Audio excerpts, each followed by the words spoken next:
Bonjour à tous. L'accélération en cette fin d'année de la baisse des taux longs témoigne de l'optimisme des investisseurs quant aux perspectives d'inflation et aux futures décisions des banques centrales. Comme souvent, le mouvement est un peu excessif au regard de la réalité macroéconomique. L'inflation reflue, mais reste au-dessus des objectifs affichés. Les banques centrales devraient maintenir une certaine prudence à court terme et ne débuter leur programme de baisse des taux qu'à la mi-2024. Les taux d'intérêt à long terme ont donc fortement baissé depuis début novembre dans le monde.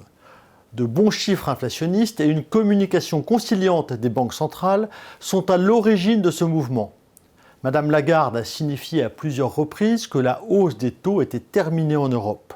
Quant à M. Powell, il a même parlé de baisse des taux à venir aux États-Unis. Il n'en fallait pas plus pour enclencher ce rallye sur les taux dont l'ampleur a surpris et qui a dû mettre les banques centrales dans l'embarras. En effet, si le sentiment que l'inflation est désormais derrière nous nous semble prévaloir, cela ne correspond pas tout à fait à la réalité. Ce sentiment pourrait même se révéler dangereux car une détente trop importante des conditions financières pourrait provoquer un appel d'air prématuré pour l'économie. Aux États-Unis, la volonté des autorités monétaires est d'accompagner un atterrissage en douceur de l'économie. À ce jour, la probabilité d'un tel aboutissement est forte, mais nécessite encore la vigilance de la Banque centrale. Laisser le sentiment que le consensus est gagné pourrait provoquer un regain de confiance, donc de consommation et d'investissement. Un tel rebond serait sans doute mal perçu par les marchés, alors que la décélération économique commence à peine. L'inflation s'affiche à 3,5%, ce qui n'est pas très loin de l'objectif, mais des points de vigilance demeurent, notamment sur le logement. Les loyers représentent 30% de l'indice inflationniste et ils doivent être surveillés dans un contexte de crise de logement subsistant. En Europe, l'économie est faible depuis plusieurs trimestres. Le souci de la Banque centrale européenne n'est donc pas d'accentuer ce ralentissement. Mais pour autant, il paraît clair que l'inflation n'est pas encore complètement jugulée. Les salaires continuent de progresser et une remontée des matières premières à l'orée de cet hiver n'est pas utopique. La vigilance est donc également de mise et devrait reporter d'éventuelles décisions sur les taux au début du second semestre 2024. Le déclin de l'inflation devrait par ailleurs redonner du pouvoir d'achat aux ménages européens, ce qui pourrait contribuer à une reprise de la consommation courant 2024.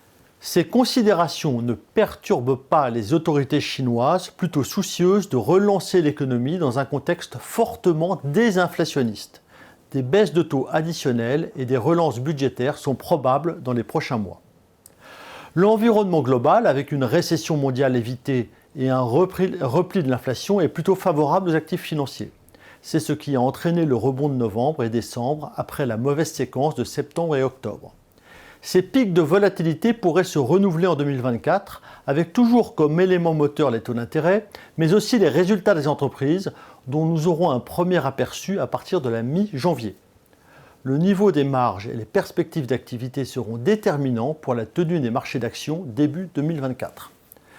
Les grands indices actions dans le monde, Standard & Poor's 500, CAC 40, sont au plus haut, mais évoluent en trompe-l'œil. Pour l'indice large américain, les 7 plus grandes capitalisations expliquent la quasi-totalité de la hausse. Les 493 autres valeurs sont en moyenne en stagnation. Beaucoup de valeurs sont encore loin de leur plus haut. Nous avons profité du rebond de fin d'année pour alléger les actions sur nos mandats modérés et équilibrés. Nous restons en revanche pleinement investis sur nos mandats dynamiques. Je vous souhaite une très belle année.